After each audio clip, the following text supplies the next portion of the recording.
chạyពី hard skill និង soft skill តពីនឹងមានលក្ខណៈអូគ្នាដូចបដិហើយតទៅនឹង hard skill គឺសំដៅទៅលើយើងរៀនពីទី11រហូតទី12រហូតទៅដល់សាកលវិទ្យាល័យ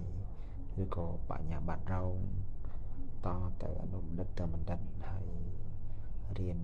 នៅវគ្គខ្លីៗវគ្គផ្សេងៗក្នុងស្ថាប័នណាមួយអញ្ចឹងណាហើយមួយទៀតគឺយើងបានរៀនពីធ្វើការនៅក្នុងអង្គភាពណាមួយថាអង្គភាពឯកជនឬរដ្ឋហើយ hard skill គឺយកទៅ hard skill អញ្ចឹង hard skill មានគេគឺគ្រូបង្រៀនណាគ្រូបង្រៀនវិស្វករអាកាទិកអ្នកចម្រៀងអ្នកបាល់ទាត់អ្នកសេប្រូក្រាមឺ AI អីហ្នឹងក៏ hard skill ដែរហើយចេះសម្រាប់ soft skill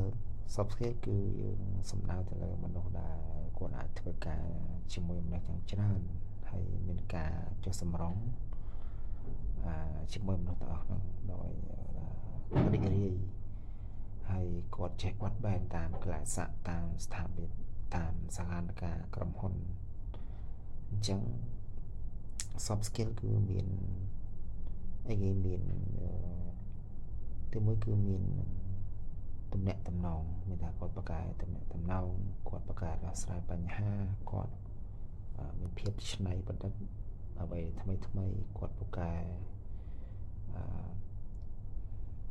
ជា teamwork មានបកកែបង្កើតក្រុមថែរក្សាក្រុមសម្របសម្រួលក្រុមមានការចុះសម្រុងគ្នាថាយើង